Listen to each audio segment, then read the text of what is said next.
नमस्कार, आप देख रहे हैं सावन स्पेशल कालचक्र। मैं हूं आपके साथ अंजलि आनंद और मेरे साथ हैं प्रश्न कुंडली विशेषज्ञ पंडित सुरेश पांडे जी। बहुत बहुत स्वागत है पंडित जी आपका।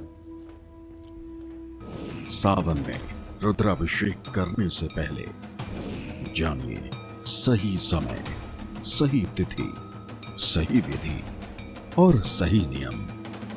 रुद्राभिषेक से मिलेगा महाफल। देखिए सावन स्पेशल कालचक्र। तो जी हां, सावन का पावन महीना चल रहा है। ऐसे में आज पंडित सुरेश पांडे जी आपको सावन में रुद्राभिषेक का महत्व और लाभ बताएंगे। रुद्राभिषेक यूं तो कभी भी किया जाता है और ये बड़ा ही शुभ फलदायी माना गया है, लेकिन सावन में इसका महत्व कई गुना बढ़ जाता है। सावन के महीने में सही समय, सही तिथि, सही विधि और सही नियम से रुद्राभिषेक करने से आपकी हर मनोकामना पूरी हो सकती है। ऐसे में रुद्राभिषेक से जुड़े हर कंफ्यूजन को दूर करेंगे पंडित जी।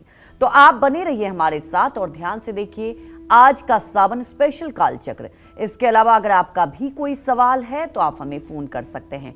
हमारा नंबर है 012066522415। तो देखिए पंडित जी, सावन का ये पावन महीना चल रहा है और हर कोई जानता है कि इस महीने में भगवान भोलेनाथ को आप प्रसन्न कर सकते हैं, लेकिन मेरे जहन में एक सवाल है कि सावन के महीने में रुद्राभिषेक करना क्यों खास माना जाता है?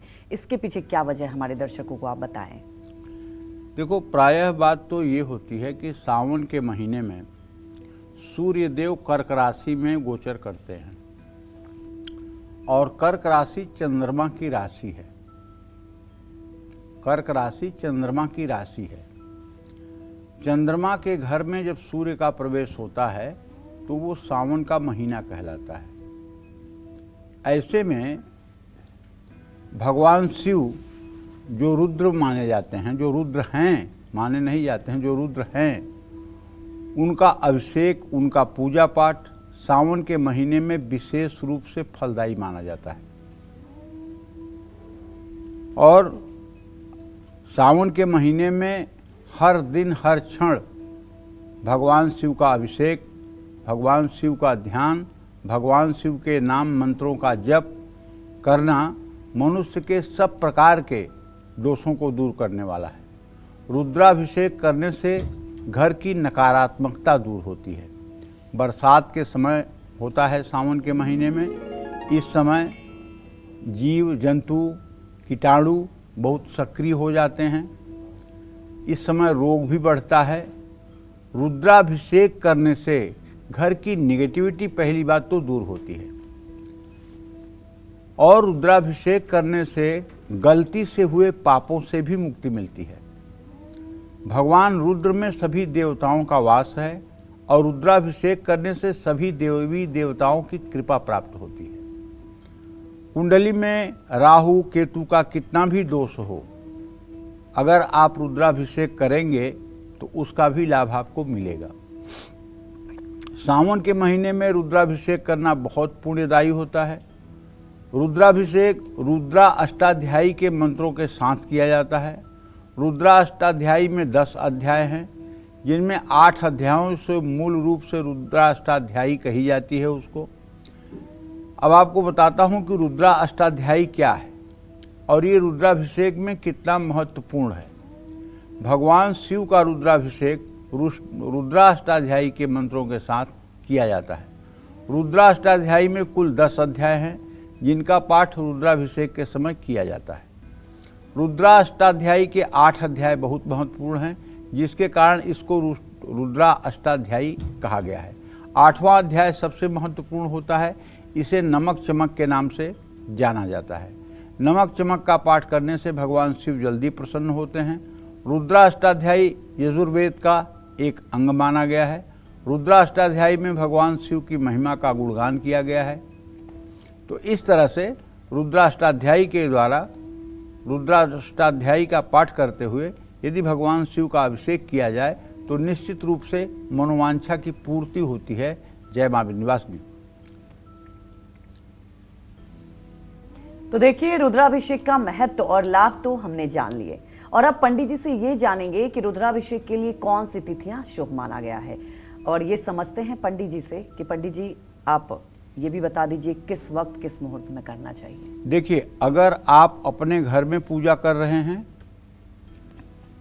घर में अनुष्ठान कर रहे हैं, तब तो आपको शिववास देखना पड़ेगा। शिववास क्या है? तिथिम च दुगुणिम कृत्वा पंचभिर्भाग मा हरेत सप्तभिस्तु हरेत भागम से सांके फलमादिशेत। एकेन बस्ते कैलासे द्वितीयम गौरी सन्निभौ तृतीयम वृषभारूढ़ सभा यात्रा चतुर्थके। जिस तिथि में आप करना चाहते हैं उस तिथि को आप दुगुना करिए और उसमें 5 जोड़िए और 7 का भाग दीजिए। अगर शेष 1, 2, 3 बचे तो आप समझ लीजिए कि आप रुद्राभिषेक कर सकते हैं। 1 बचता है तो भगवान कैलाश पर रहते हैं, 2 बचता है तो माँ पार्वती के साथ रहते हैं और 3 बचता है तो वृषभ पर आरूढ़, बैल पर आरूढ़ रहते हैं, 4 बचता है तो सभा में रहते हैं, 5 बचता है तो यात्रा में रहते हैं। कहने का मतलब ये है कि भगवान शिव का माता पार्वती के सानिध्य में होना, कैलाश पर होना और वृषभारूढ़ होना, बैल पर आरूढ़ होना, ये शुभ माना जाता है। अच्छा, अब इसी क्रम में ये शुक्ल पक्ष की विधि है कि तिथि को आप दुगुना कर लीजिए, ठीक है। लेकिन अगर कृष्ण पक्ष हो तो फिर आप ऐसा करेंगे तो गलती हो जाएगी। कृष्ण पक्ष में परिवा को आप 16 मानिए, द्वितीया को 17 मानिए, मतलब जो तिथि हो उसमें आप 15 सीधा जोड़ दीजिए, तब उसको दुगुना करिए और तब उसमें 5 जोड़िए, तब 7 का भाग दीजिए, तब उत्तर सही आएगा। क्योंकि 16वीं तिथि कृष्ण पक्ष की प्रतिपदा होती है और अमावस्या 30वीं तिथि होती है। ये बात अगर आप ध्यान रखेंगे तो कभी गलती नहीं होगी। लेकिन किसी शिवालय में जहाँ भगवान शिव की प्राण प्रतिष्ठा हुई है या किसी ज्योतिर्लिंग में जहाँ स्वयं महादेव प्रकट हुए हैं, वहाँ आप किसी दिन, किसी समय, किसी मुहूर्त में रुद्राभिषेक कर सकते हैं, दर्शन पूजन कर सकते हैं, सहस्रार्चन कर सकते हैं, उसका पूरा फल मिलेगा। ये घर में शिववास देखने की जो विधा है, ये अगर आप पार्थिव शिवलिंग बना करके उनकी पूजा कर रहे हैं तो उसके लिए ये विचार है। या आप कोई अनुष्ठान शुरू कर रहे हैं जो भगवान शिव से संबंधित है, जैसे महामृत्युंजय हो गया, ये सब अनुष्ठान भगवान शिव का सहस्रार्चन हो गया, तो इसके लिए शिववास देखने की जरूरत है। लेकिन अगर घर में पारे का शिवलिंग है या नर्मदेश्वर शिवलिंग है तो आप नित्य अभिषेक कर सकते हैं, वहाँ फिर आवाहन की जरूरत नहीं है, सदैव शिव विराजमान हैं। क्योंकि नर्मदेश्वर शिवलिंग में प्राण प्रतिष्ठा की जरूरत नहीं पड़ती है, उसमें कहते हैं कि भगवान सदाशिव स्वयं विराजमान रहते हैं। इसी तरह से पारे का जो शिवलिंग होता है उसकी भी प्राण प्रतिष्ठा करने की जरूरत नहीं है, वो भी अपने आप में प्रतिष्ठित होता है। तो इस तरह से पारे का या नर्मदेश्वर शिवलिंग घर में रख करके आप पूजा उपासना नित्य कर सकते हैं। जय मां विंध्यवासिनी। अच्छा, एक बात और बताना चाहूँगा, किसी भी माह के कृष्ण पक्ष की प्रतिपदा तिथि, अष्टमी तिथि, अमावस्या तिथि और शुक्ल पक्ष की द्वितीया, नवमी तिथि को भगवान शिव का माँ गौरी के साथ निवास करते हैं। इन तिथियों पर रुद्राभिषेक शिव करने से सुख समृद्धि की प्राप्ति होती है। और किसी महीने की कृष्ण पक्ष की चतुर्थी, एकादशी तिथि पर, शुक्ल पक्ष की पंचमी, द्वादशी तिथि पर भगवान शिव कैलाश पर्वत पर निवास करते हैं। इन तिथियों में भोलेनाथ का रुद्राभिषेक करने से परिवार में सुख बढ़ता है और भगवान शिव की कृपा मिलती है। किसी भी महीने की कृष्ण पक्ष की पंचमी और द्वादशी तिथि पर, शुक्ल पक्ष की षष्ठी और त्रयोदशी तिथि पर भगवान शिव नंदी पर सवार होकर संपूर्ण जगत का भ्रमण करते हैं। इन तिथियों में शिव का रुद्राभिषेक करने पर हर मनोकामना पूर्ण होती है। तो इस तरह से अगर ज्ञान रहे तो मतलब कर्मकांड में कोई त्रुटि होने की संभावना नहीं रहती है। जय मां विंध्यवासिनी। तो हमारे एक दर्शक जुड़ चुके हैं भागलपुर से। संजय, आप सवाल पूछ सकते हैं।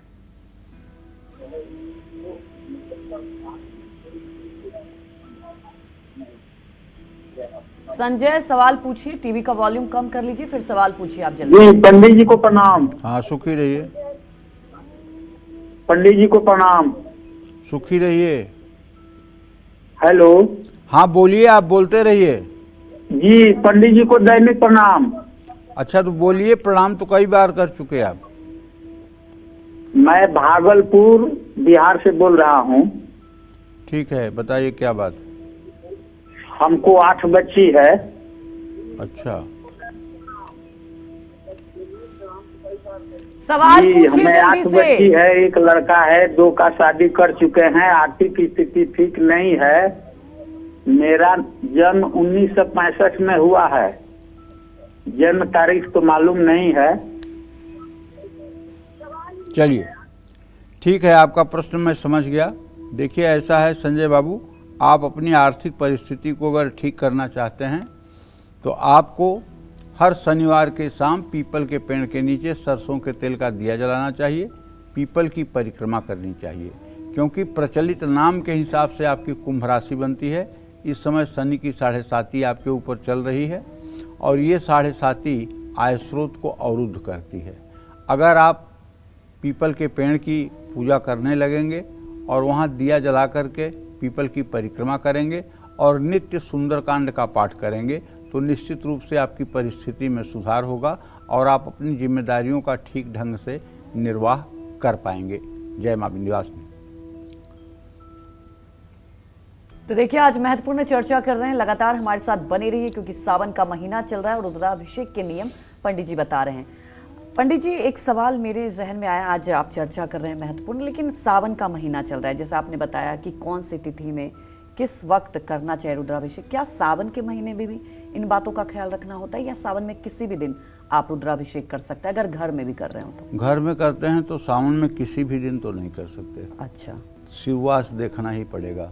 हाँ, लेकिन अगर नर्मदेश्वर शिवलिंग है या मतलब पारद शिवलिंग है तो उस पर आप किसी दिन कर सकते हैं। जी जी। और ये नियम 12 महीने लागू होते हैं। अच्छा, ऐसा तो नहीं कि केवल सावन में रुद्राभिषेक होता है। नहीं रुद्राभिषेक और भगवान शिव की आराधना तो 365 दिन होती है।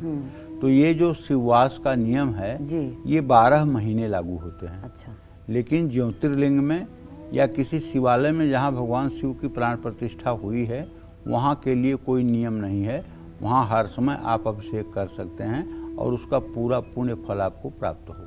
जी, तो बिल्कुल आज बहुत ही महत्वपूर्ण बातें पंडित जी ने बताई, क्योंकि रुद्राभिषेक तो आप लोग करते हैं, अगर घर में कर रहे हैं तो इन बातों का ख्याल रखें। हमारी एक दर्शक इंदु दिल्ली से जुड़ चुकी हैं। इंदु, आप सवाल पूछ सकते हैं। प्रणाम पंडित जी। हाँ, सदा सुखी रहिए। मैंने अपने छोटे बेटे के लिए प्रश्न पूछना है पंडित जी। वो विदेश में रहता है और उसका जन्म 20 जनवरी 1997 मध्य रात्रि 12:35 का है जी। तो उसकी मनस्थिति में परेशान रहता है, विदेश में रहता है, और वो विदेश में रहे या भारत में रहे, बिजनेस करे या जॉब करे। इंदु जी, आपके पुत्र भाव का स्वामी बुध है जो इस समय कर्क राशि में है। रहना तो उनको विदेश में बहुत अच्छा है, लेकिन वो मानसिक रूप से काफ़ी अस्थिर रहते हैं और अगर हिंदुस्तान में भी आ जाएंगे तो मानसिक स्थिरता में कोई बहुत बड़ा बदलाव नहीं आएगा। आप उनसे आग्रह करिए कि जो भी काम करते हैं उस काम को करते हुए सुबह शाम ओम नमः शिवाय का 24-24 मिनट जप किया करें। अगर भगवान शिव के इस मंत्र का जप करना शुरू करेंगे तो शरीर के अंदर की जितनी नकारात्मक ऊर्जा है वो अपने आप दूर हो जाएगी और एक पॉजिटिव एनर्जी से लबरेज हो जाएंगे और जो आगे चल करके इनके जीवन को उत्तम बनाएगा। और भगवान शिव की शरणागति हर प्रकार के कष्टों का निवारण करेगा। तो इसलिए रहना तो वहीं चाहिए, लेकिन थोड़ा सा पूजा पाठ वहाँ भी करने में क्या बुराई है। 24-24 मिनट अगर सुबह शाम ओम नमः शिवाय का जप करें, भगवान शिव का ध्यान करें तो चीज़ें ठीक हो सकती हैं और भविष्य सुरक्षित हो सकता है। जय मां विंध्यवासिनी। तो देखिए पंडित जी आज बता रहे हैं कि किन तिथियों में रुद्राभिषेक करना चाहिए और किन तिथियों में नहीं। आज अब आगे ये भी समझेंगे पंडित जी से कि कब नहीं करना चाहिए रुद्राभिषेक, लेकिन उसके पहले हमारी एक दर्शक पूजा जुड़ चुकी हैं, आप सवाल पूछ सकती हैं। पंडित जी प्रणाम। हाँ, सुखी रहिए पूजा जी। हम रीना बोल रहे हैं पंडित जी। अच्छा रीना, पंडित जी, हम अपनी बेटी और बेटे के बारे में पूछना चाह रहे हैं। मेरा 3 सवाल है पंडित जी।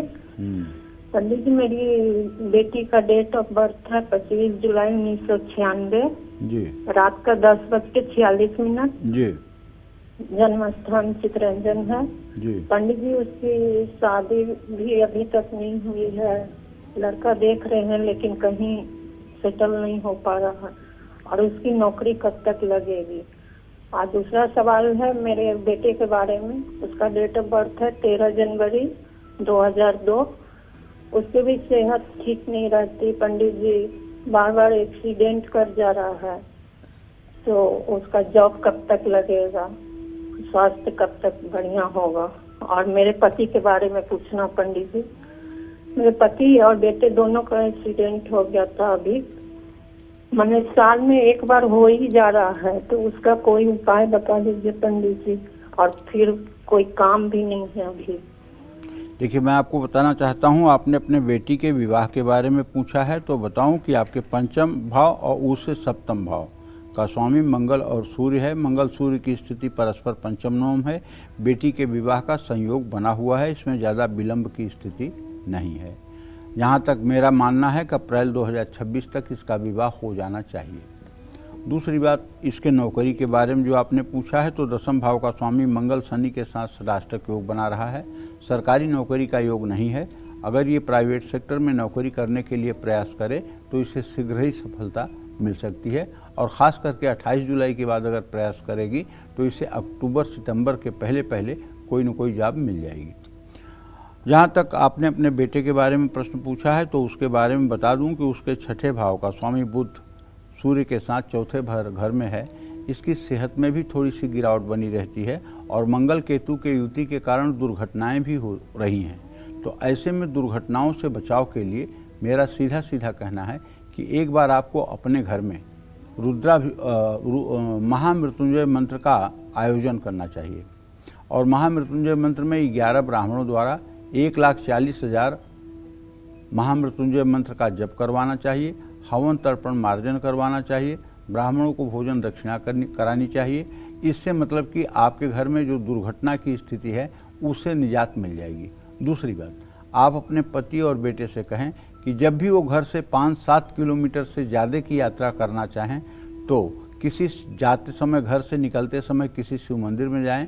वहाँ भगवान शिव को चढ़ा हुआ जो बिल्वपत्र होता है, वो एक बिल्वपत्र उठा करके और अपने जेब में रख लें, और उसको लेकर के जहाँ भी यात्रा करेंगे, मेरा दावा है कि कभी उन्हें चोट चपेट नहीं लगेगी और सुरक्षित वो घर आएंगे।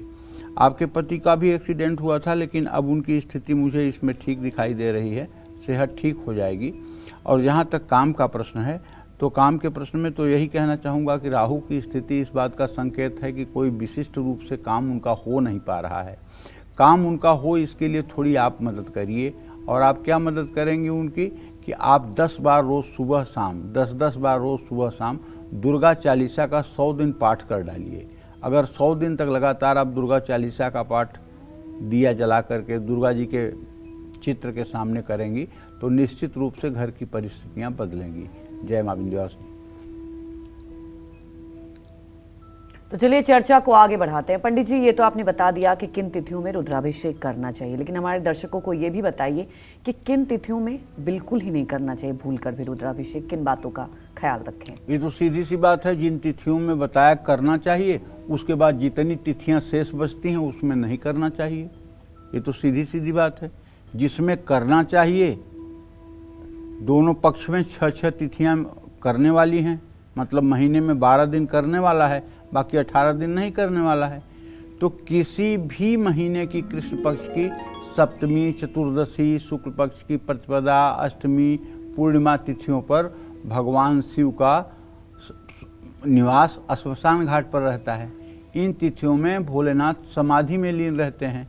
इन तिथियों में रुद्राभिषेक करने पर रुकावटें आती हैं, कार्य में परेशानी का सामना करना पड़ता है और मृत्यु तुल्य कष्ट भोगना पड़ सकता है। और किसी भी महीने की कृष्ण पक्ष की द्वितीया, नवमी तिथि पर, शुक्ल पक्ष की तृतीया और 10वीं तिथि पर भगवान शिव देवताओं की सभा में निवास करते हैं। इन तिथियों पर वो देवताओं की समस्याओं को सुलझाते हैं। इन तिथियों पर भगवान शिव का रुद्राभिषेक करने पर पारिवारिक और निजी कार्यों में रुकावट का सामना करना पड़ता है, कष्ट और दुख बढ़ने लगते हैं। किसी भी महीने की कृष्ण पक्ष की तृतीया और दशमी तिथि पर, शुक्ल पक्ष की चतुर्थी और एकादशी तिथि पर भगवान शिव क्रीड़ा क्षेत्र में निवास करते हैं। इन तिथियों पर रुद्राभिषेक करने से बचना चाहिए, वरना संतान को कष्ट होता है। किसी भी माह की कृष्ण पक्ष की षष्ठी और त्रयोदशी तिथि पर, शुक्ल पक्ष की सप्तमी और चतुर्दशी तिथि पर भगवान शिव अन्न स्थान पर निवास करते हैं। इन तिथियों में रुद्राभिषेक करने पर अन्न की कमी होती है। जय मां विंध्यवासिनी। तो आगे चर्चा करेंगे। हमारे दर्शक अतुल हमारे साथ जुड़ चुके हैं। अतुल, सवाल पूछ सकते हैं आप। अनिरुद्ध, सवाल पूछ सकते हैं आप। अनिरुद्ध हेलो जी, सवाल प्रणाम पूछिए। पंडित जी। हाँ, सुखी रहिए भैया। पंडित जी, मेरा नाम अनिरुद्ध है, मैं बैतूल मध्य प्रदेश से बोल रहा हूँ। बोलिए। जी पंडित जी, मैं पूछना चाह रहा था, मैं मेडिकल लाइन में हूँ, मार्केटिंग में, और मेरा जॉब अभी उससे अच्छे तरीके से चल नहीं रहा है। तो मैं ये पूछना चाह रहा था कि मेरे लिए जॉब अच्छा है या बिजनेस कर सकता हूँ मैं, और बिजनेस अगर करना है तो फिर किस फील्ड में कर सकता हूँ मैं? देखो अनिरुद्ध, ऐसा है, मेरा मान्यता मेरी ये है कि 28 मार्च 2028 तक अभी आपको व्यवसाय के बारे में नहीं सोचना चाहिए। 28 मार्च 2028 तक कोई भी व्यवसाय आप करेंगे उसमें आप बहुत अच्छी तरक्की नहीं पा सकते हैं। आपने जो प्रश्न किया है उसके आधार पर आपको बता रहा हूं कि अभी आपके लिए नौकरी करना ही उचित है। और नौकरी भाव का स्वामी शनि इस समय मीन राशि में गोचर कर रहा है, इसलिए नौकरी में भी मन के अनुकूल सफलता नहीं मिल रही है। लेकिन अगर आप नित्य सायंकाल हनुमान जी के चित्र के सामने सुंदरकांड का पाठ करना शुरू करें और 100 दिनों तक लगातार सुंदरकांड का पाठ करें, हनुमान जी को धूप दीप और प्रसाद चढ़ाएं, तो मैं दावे के साथ कह सकता हूं कि कम से कम नौकरी तो आपकी ठीक हो जाएगी, इसमें कोई दो राय नहीं है। लेकिन यदि व्यवसाय करने की इच्छा प्रबल हो तो आपको मार्च 2028 के बाद व्यवसाय शुरू करना चाहिए, तब आप पीछे मुड़ के नहीं देखेंगे। अभी समय ठीक नहीं चल रहा है, अभी व्यवसाय करने से उलझने बढ़ सकती हैं, सफलता नहीं मिलेगी। जय मां विंध्यवासिनी। हमारी एक दर्शक जुड़ चुकी हैं पल्लवी कटक से। पल्लवी, सवाल पूछ सकती हैं आप। पल्लवी, सवाल पूछिए। तो वहीं हमारी एक और दर्शक रचना अहमदाबाद से जुड़ चुकी हैं। रचना, आप सवाल पूछ सकती हैं पंडित जी से। प्रणाम पंडित जी। रचना नाम है मेरा। मेरे छोटे भाई के बारे में पूछना था पंडित जी। जी। उनकी डेट ऑफ बर्थ है, उनका नाम है विराज, उनकी डेट ऑफ बर्थ है 22 दिसंबर 1999 और 6:10 सुबह, और ध्रांगध्रा, गुजरात। पंडित जी, वो अभी मास्टर डिग्री के सेकंड ईयर में अभी कर रहे हैं पढ़ाई, तो अभी इंटर्नशिप कर रहे हैं, तो उसकी जॉब वहीं पे लगेगी या कुछ और अच्छी जॉब उनको मिल पाएगी? और उनकी शादी के बारे में पूछना था पंडित जी। और वो अभी घर से बाहर है तो थोड़ी तबीयत भी बहुत खराब रहती है, पेट की बीमारी लगती रहती है उनको। हाँ, उनके ऐसा है कि छठे भाव का स्वामी मंगल केतु के साथ है, जिसके कारण उनके स्वास्थ्य में आए दिन कुछ न कुछ परेशानी रहती है। डाइजेशन से जुड़ी हुई समस्या ज़्यादा है इनको, और इन्हें अपने खान पान पर ध्यान देना चाहिए। तेल वाली चीज़ें, घी वाली चीज़ें इन्हें कम खाना चाहिए। दूसरी बात, जहाँ तक पढ़ाई का प्रश्न है तो पढ़ाई इनकी ठीक से पूरी हो जाएगी। जहाँ तक नौकरी का प्रश्न है तो उसके बारे में तो ये बताना चाहूँगा कि अभी मंगल सूर्य का द्वितीय द्वादश संबंध है। अभी मुझे नहीं लगता कि 1-1.5 साल तक किसी नौकरी का कोई संयोग बनता हुआ दिखाई दे रहा है। विवाह के बारे में जो आपने प्रश्न पूछा है तो उसके बारे में आप ये समझ लीजिए कि मंगल और शुक्र दोनों ग्रहों की स्थिति चतुर्थ दशम है। अभी विवाह में कम से कम 1.5 से 2 साल का विलंब बना हुआ है। 2 साल के बाद ही विवाह की संभावना बन पाएगी। इनको चाहिए कि ये नित्य हनुमान चालीसा का पाठ किया करें, और जब भी संभव हो शनिवार और मंगलवार के दिन हनुमान मंदिर जाया करें।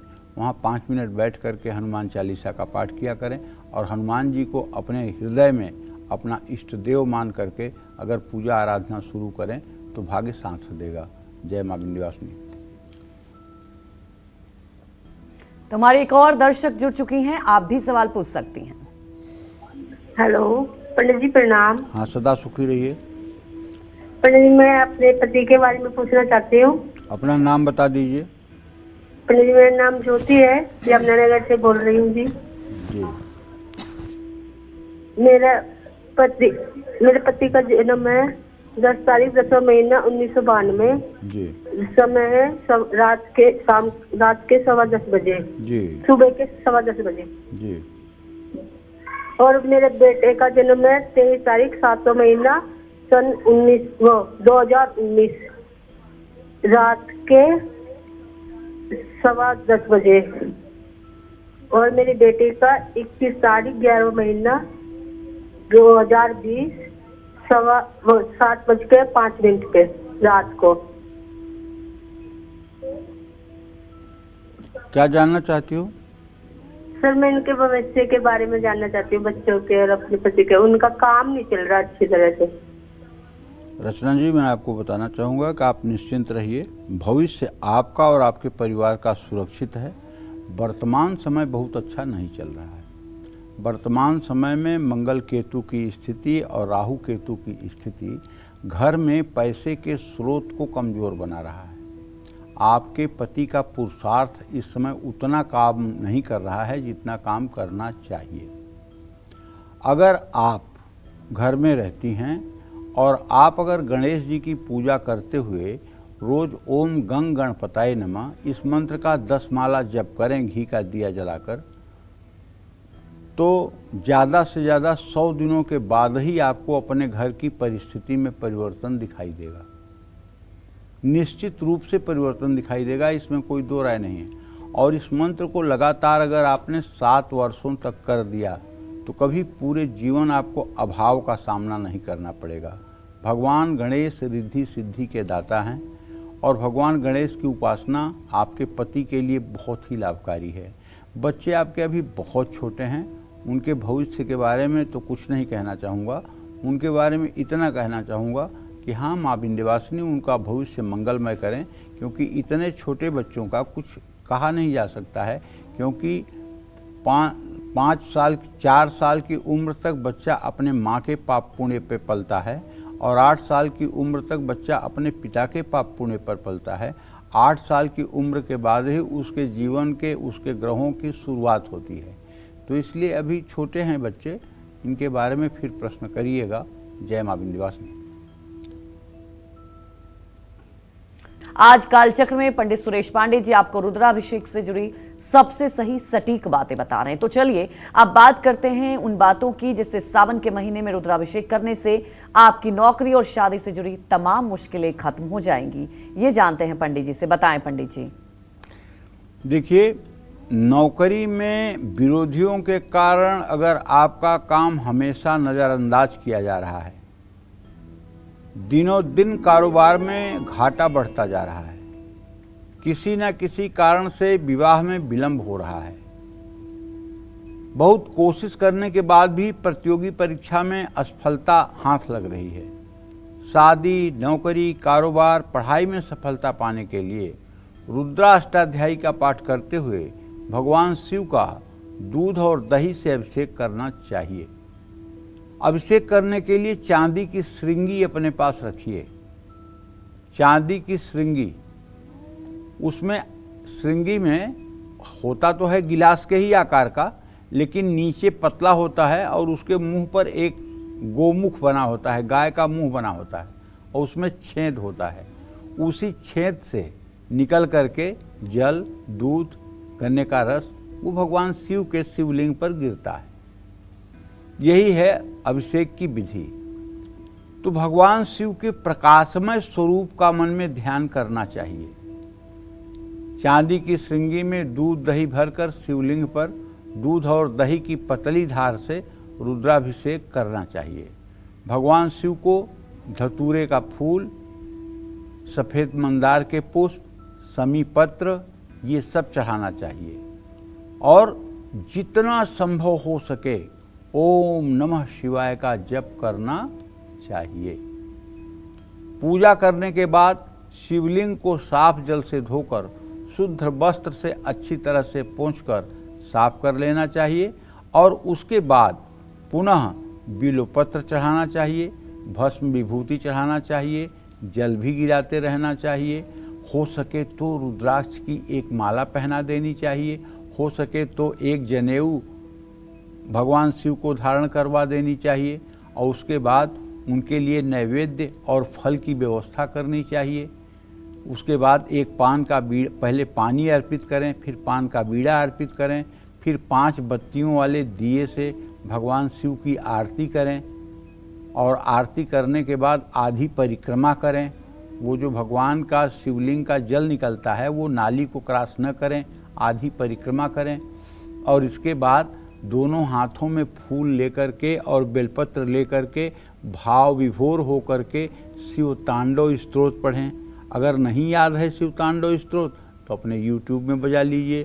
शिव तांडव स्तोत्र जब पूरा हो जाए कहे कि पूजा अवसान समय 10 वक्त्र गीतम यह शंभु पूजन परम पठती प्रदोषे तस्य स्थिरा रथ गजेंद्र तुरंग युक्ता लक्ष्मी सदैव सुमुखी प्रददाति शंभो। जब ये बात जहाँ अंत में आए तो अपना पुष्प ले जा करके शिव जी के ऊपर ऐसे आप जो है समर्पित कर दीजिए पुष्प और बिल्वपत्र। तो इससे निश्चित रूप से आपके अंदर एक सकारात्मक ऊर्जा का संचार होगा और आपके हर अधूरे काम पूरे होने लगेंगे और भगवान शिव की कृपा से बीमारियों से आपको निजात मिल जाएगी।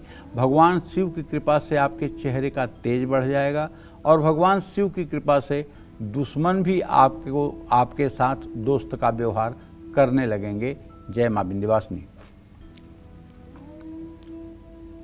अगर आपको कर्ज से छुटकारा पाना है, कर्ज लेने से बचना है और पैसों की तंगी को दूर करना है तो आपको सावन के महीने में किस चीज से रुद्राभिषेक करना चाहिए, ये जान लेते हैं पंडित जी से। बताएं पंडित जी।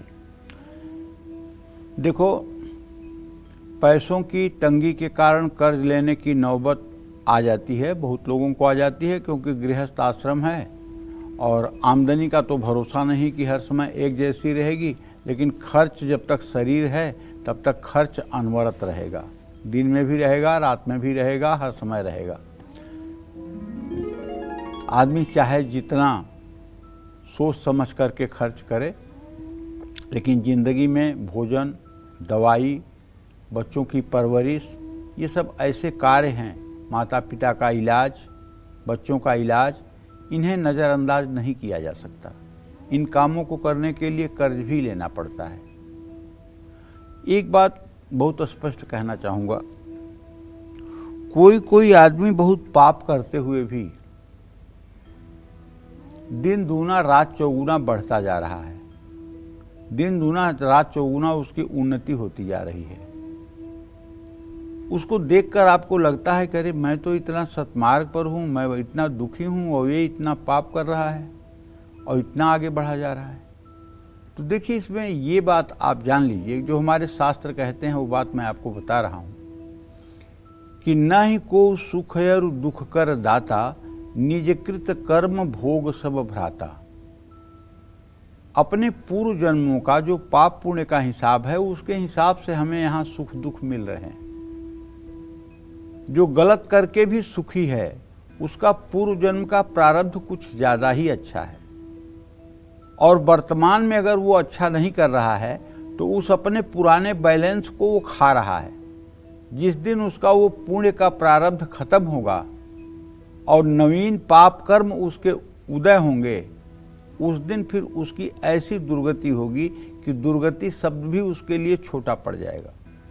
लेकिन अगर आप परेशान हैं और आपको भगवान की शरणागति आपने ले ली है और भगवान को अपना सर्वस्व मान के आप जीवन जी रहे हैं और सदा सर्वदा आप अच्छे आचरण कर रहे हैं, सदा सर्वदा आपकी सोच अच्छी है, तो मैं कह सकता हूँ कुछ दिनों के लिए परेशानी हो सकती है, कुछ समय के लिए मान अपमान की स्थिति भी उत्पन्न हो सकती है, क्योंकि ये संसार बहुत ही स्वार्थी है।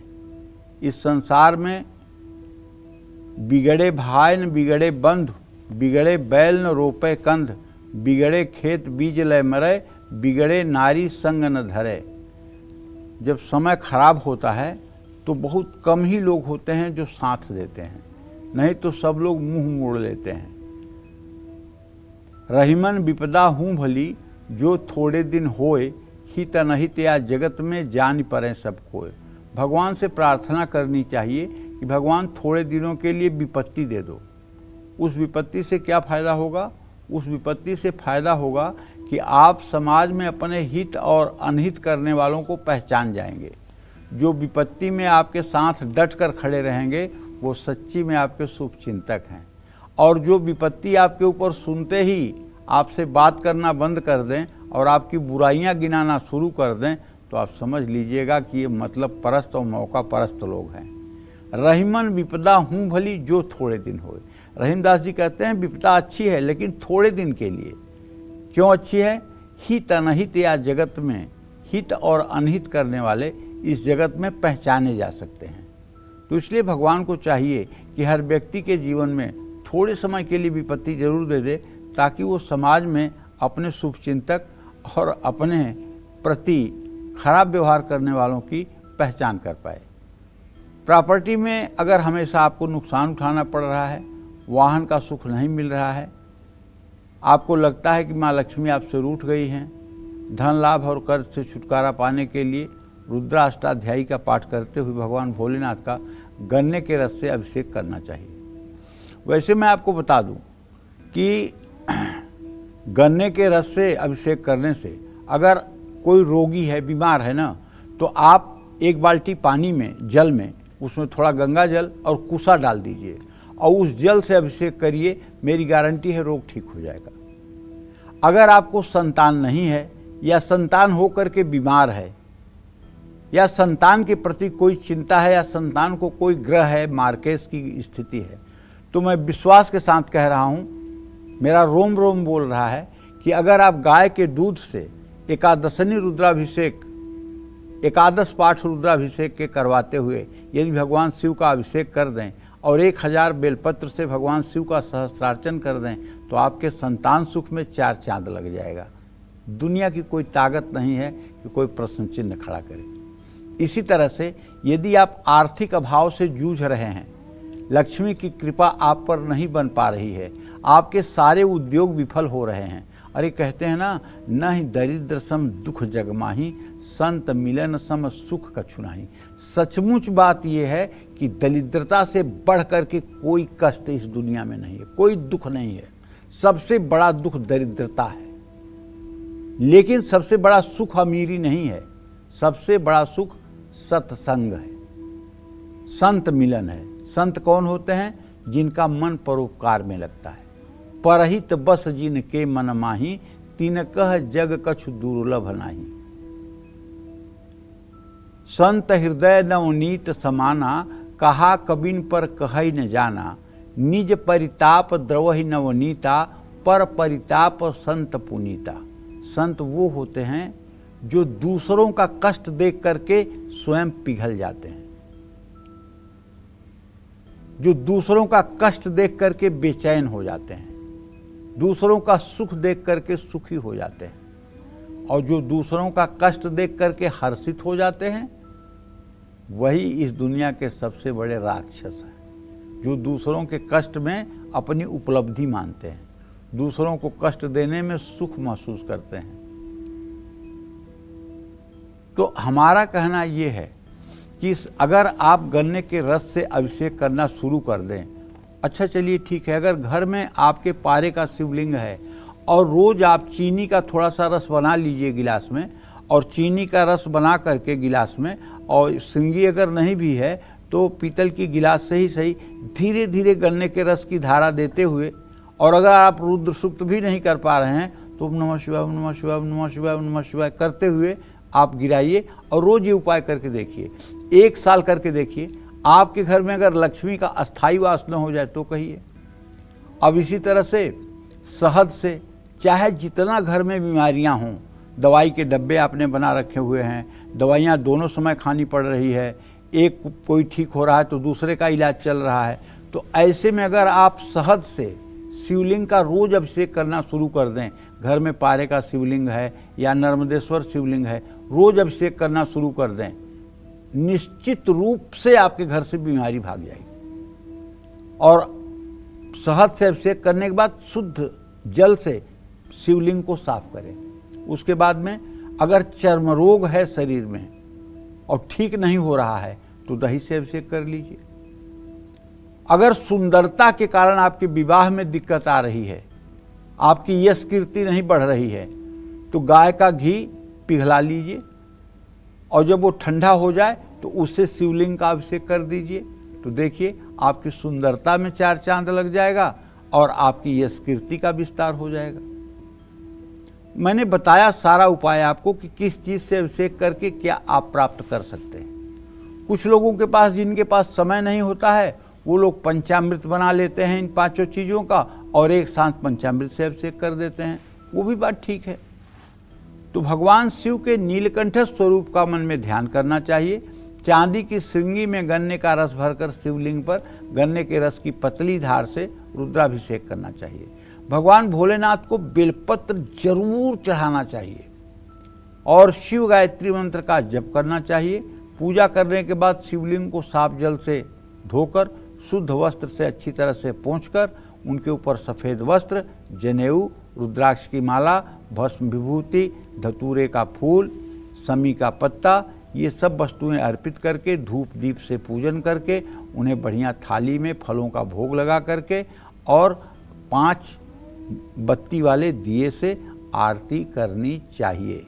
और उसके बाद में हाथ में पुष्प और बिलपत्र लेकर के मंत्र पुष्पांजलि देनी चाहिए। जय मां विंध्यवासिनी। तो परिवार से कलेश को दूर करने के लिए किस किस चीज और किस विधि से करना होगा भगवान शिव का रुद्राभिषेक, आइए जान लेते हैं पंडित जी से। बताएं पंडित जी। अगर परिवार में कलेश बना रहता है, परिवार के सदस्यों की उन्नति रुक गई है, छोटी छोटी बातों पर परिवार में लड़ाई झगड़े होते हैं, संतान सुख न मिलने से आप बहुत परेशान हैं और दुखी हैं, परिवार में सुख शांति और संतान सुख पाने के लिए रुद्रा अष्टाध्यायी का पाठ करते हुए भगवान शिव का गंगा जल में शहद मिलाकर अभिषेक करना चाहिए। भगवान शिव का मन में ध्यान करें। चांदी की श्रृंगी में शहद मिला हुआ गंगा जल भरकर शहद मिले हुए गंगा जल की पतली धार से रुद्राभिषेक करें। भगवान शिव को भांग, पिसी हुई भांग अगर हो तो ज़्यादा अच्छा है, भोग लगाएं। अमोघ शिव कवच का पाठ करें। पूजा करने के बाद शिवलिंग को साफ जल से धोकर शुद्ध वस्त्र से अच्छी तरह से पोंछकर साफ करें। और हाँ, अगर हो सके तो शिव अथर्व शीर्ष, इसका भी पाठ आप कर सकते हैं। शिव अथर्व शीर्ष का पाठ करने से भगवान भोलेनाथ बहुत जल्दी प्रसन्न होते हैं। जय मां विंध्यवासिनी। तो तनाव और डिप्रेशन से छुटकारा पाने के लिए हमें किस चीज और किस विधि से करना होगा शिव का रुद्राभिषेक, ये जानते हैं पंडित जी से। बताएं पंडित जी। देखिए, वैसे तो आज के 40-50 साल पहले तक हिंदुस्तान में एक रोग नहीं था। वो रोग नहीं था पागलपन का। पूरे गांव में हम लोग जानते हैं, एक आध गांव में, 2 गांव में एक आध पागल होता था। लेकिन अगर आज देखा जाए तो हर घर में एक आध पागल है। हर घर में कोई ऐसा जरूर होगा जो नींद की गोली खाता होगा, जो एंजाइटी डिप्रेशन की गोली खाता होगा। आखिर क्यों भाई, इतना अंतर 40-50 साल में क्यों आ गया? इसका कारण था कि पहले का आदमी जो था वो भगवान के भरोसे पर रह कर के कर्म करता था और आज का आदमी भगवान को न मानकर अपने भरोसे पर काम कर रहा है। इसलिए किसी को करियर, अपने आजीविका का तनाव है, किसी को अपने प्रोफेशन का तनाव है, किसी को अपने फैमिली लाइफ का तनाव है, किसी को अपने कर्ज का तनाव है, किसी को अपने बीमारी का तनाव है। मतलब किसी न किसी तरह से दुख में सब लोग घिरे हुए हैं और ये एंजाइटी बढ़ी हुई है। इन सब का इलाज भगवान की शरणागति है, इसमें कोई दो राय नहीं है। अगर आप भगवान शिव की शरणागति ले लें, मंत्र महामणि विषय व्याल के मेटत कठिन कुअंक भाल के, हे शिव मैं अधम, दुराचारी, नीच, पापी, पाखंडी हूँ, मुझसे कुछ न होगा प्रभु, आप मुझे संभाल लो, मैं आपका शरणागत हूँ, मुझे जैसे चाहो ऐसे रख लो प्रभु, आप हाथ मत छोड़िए। अगर ये शरणागति आपने एक बार कर ली और आपने जीवन के सुख दुख को भगवान शिव की कृपा मान लिया, तो आप विश्वास करिए, आशुतोष तुम अवधर दानी, आरत हरहूँ दीन जन जानी। राजा दशरथ कैकेयी के वचनों से जब मर्माहत होते हैं और जमीन पर गिर जाते हैं, तो वो यही प्रार्थना करते हैं कि हे भगवान भोलेनाथ, आप आशुतोष अवधर दानी हैं। इस संकट रूपी समुद्र में मैं डूब रहा हूं, मुझे बचा लीजिए, राम को बन जाने से रोक लीजिए। ऐसा कुछ करिए कि राम वन को ना जाएं। जिनके स्वयं प्रभु पुत्र हैं वो भगवान शिव को पुकार रहे हैं, और भगवान राम ने स्वयं कहा है, लिंग थापि विधिवत करि पूजा, शिव समान मोहि प्रिय नहीं दूजा। शिवद्रोही मम दास कहावा, सो नर सपने हूँ मोहि न भावा। अगर भगवान शिव से कोई द्रोह करता हो और वो कहे कि मैं परम वैष्णव हूँ, मैं राम का भक्त हूँ, मैं कृष्ण का भक्त हूँ, मैं विष्णु का भक्त हूँ, भगवान कभी उसे स्वीकार नहीं करते। इसलिए जा पर कृपा करहि पुरारी, सो नर पावै भगति हमारी। ये राम जी कहते हैं कि जिस पर भगवान शिव कृपा करते हैं वो मेरी भक्ति को प्राप्त करता है, वो मेरी भक्ति में तन्मय होता है। भगवान शिव ही मेरी भक्ति की तरफ लोगों को अग्रसारित करते हैं, मेरी भक्ति की तरफ भगवान शिव ही प्रेरणा करते हैं। रामचरितमानस में लिखा हुआ है कि जो लोग रामेश्वरम में शिवलिंग पर जाकर के गंगा जल चढ़ा देंगे, उनका दोबारा जन्म नहीं होगा।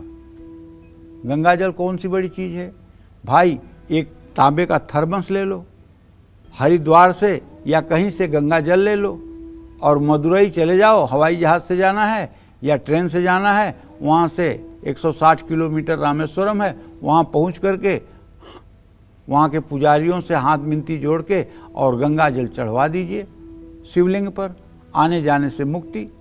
ये वचन है गोस्वामी तुलसीदास जी का रामचरितमानस में। और राम जी ने कहा है कि जो लोग गंगा जल यहाँ आकर रामेश्वरम में चढ़ाएंगे वो आवागमन के चक्र से मुक्त हो जाएंगे। तो अगर आपको भी मानसिक तनाव बढ़ रहा है, हमेशा किसी न किसी बात का टेंशन रहता है, डिप्रेशन जैसी बीमारी के शिकार हो चुके हैं। अरे एक बात तो बताना मैं भूल गया, हाँ, कुछ लोग जो है ना टेंशन लेने के घर होते हैं, बेवजह का टेंशन लेते हैं, मतलब बिना मतलब का टेंशन लेते हैं। उनके जीवन में कोई टेंशन नहीं है, लेकिन जैसे वो खाली रहना नहीं चाहते हैं। कल इनको कुछ हो गया तब क्या होगा, कल मेरे जीवन साथी को कुछ हो गया तब क्या होगा, नौकरी चली गई तब क्या होगा, ये हो गया तब क्या होगा, मतलब सारी नकारात्मक बात। वही कुंडली में जब चंद्रमा के आगे पीछे पापग्रह हो जाते हैं और चंद्रमा किसी पापग्रह के साथ हो जाता है तो ये स्थिति बनती है। अक्सर बेवजह उन्हें मतलब कि शक दबा करके रखता है। तो अगर आपके जीवन में भी अचानक परेशानियां बढ़ने लगें तो रुद्राष्टाध्यायी का पाठ करते हुए भगवान शिव का शुद्ध जल से अभिषेक करें। साफ बात कह रहा हूं, अशुद्ध रुद्राष्टाध्यायी न पढ़िएगा, बल्कि आप YouTube पे चला करके अष्टाध्यायी और उसका अभ्यास करिएगा। मन ही मन भगवान शिव का ध्यान हर समय करिए।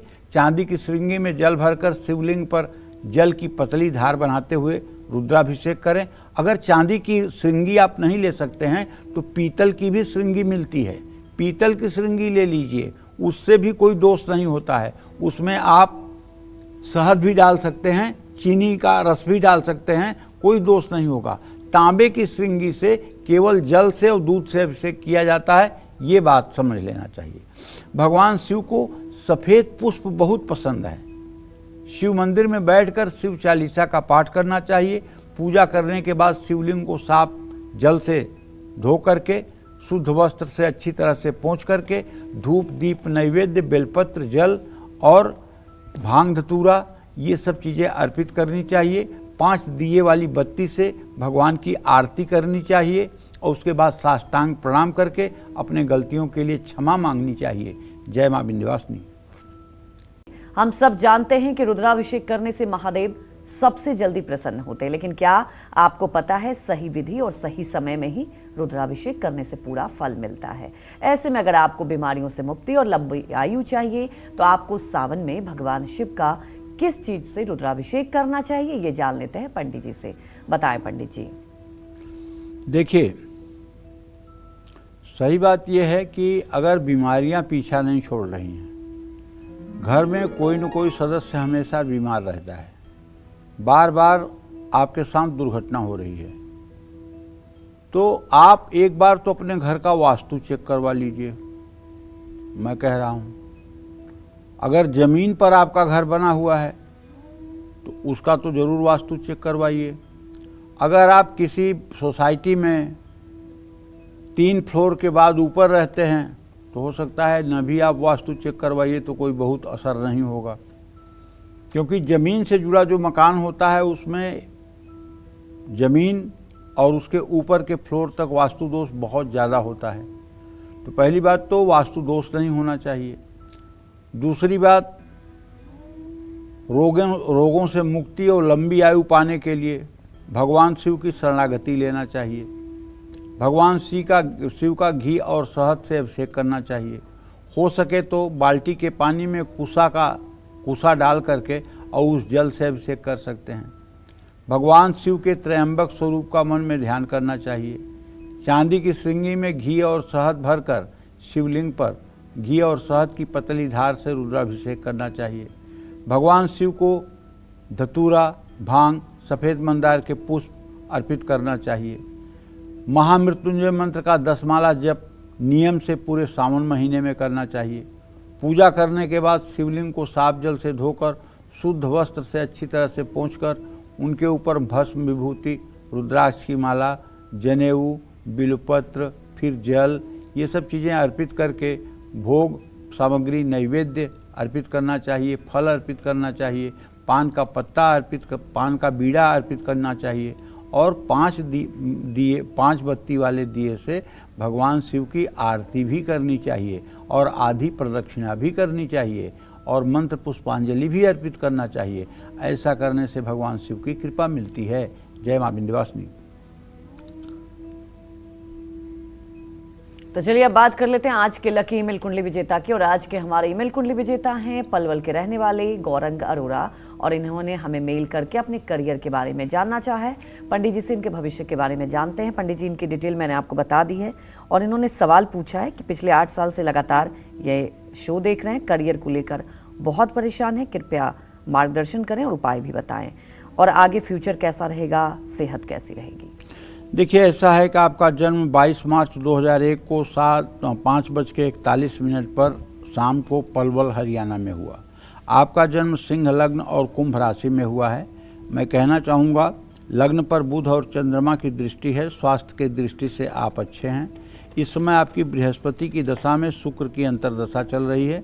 बृहस्पति आपके कुंडली में शनि के साथ 10वें भाव में स्थित है और बृहस्पति आपके 5वें भाव का स्वामी है। निश्चित रूप से ये दशा बहुत खराब नहीं है, लेकिन शनि के कारण जितना अच्छा होना चाहिए उतनी अच्छी भी नहीं है। शुक्र आपके 3य 10वें भाव का स्वामी होकर के अपनी उच्च राशि में 8वें भाव में गोचर कर रहा है, मकर के 9 मास में। प्रोफेशन आपका निश्चित रूप से अच्छा होगा, नौकरी आपको निश्चित रूप से अच्छी मिलेगी। लेकिन अगर आप मैनेजमेंट के क्षेत्र में या किसी कारपोरेट हाउस में नौकरी करें तो इसमें आपको ज़्यादा सफलता मिलेगी। अगर आप सरकारी नौकरी में अपना समय बर्बाद करेंगे तो इससे कोई फ़ायदा आपको मिलने वाला नहीं है। अभी मुझे दिखाई दे रहा है कि आपका भाग्य ठीक दशा में काम कर रहा है, लेकिन बृहस्पति की महादशा समाप्त होने के बाद जब आपकी शनि की महादशा शुरू होगी तो उस समय आपको स्वास्थ्य संबंधी गंभीर समस्याएं हो सकती हैं। उसके लिए आपको शनि की शांति करानी चाहिए। 4 जून 2031 के पहले आपको शनि की शांति करानी चाहिए और खुद आपको रोज सुंदरकांड का पाठ करना चाहिए। इससे आपका आगे आने वाला जीवन अच्छा रहेगा। जय मां विंध्यवासिनी। शनि के बुरे असर और अचानक आने वाली परेशानियों से बचने के लिए हमें किन चीज से करना है शिव का रुद्राभिषेक, ये जान लेते हैं पंडित जी से। बताएं पंडित जी। जन्म कुंडली में शनि ग्रह अगर अशुभ फल दे रहा है या आपकी कुंभ, मीन और मेष राशि है या आपका जन्म सिंह राशि और धनु राशि में हुआ है तो इस समय आपको चाहिए कि आप बुरी नज़र से बचे रहें और बुरी नज़र आपको न लगे, जीवन में अचानक कोई संकट न आए, हर काम में सफलता मिले। तो बुरी नज़र से बचने और सफलता पाने के लिए रुद्राष्टाध्यायी का पाठ करते हुए जल में काले तिल मिलाकर भगवान शिव का अभिषेक करें। देखिए क्या है कि सावन में वेद पाठ करने वाले ब्राह्मणों का अभाव हो जाता है।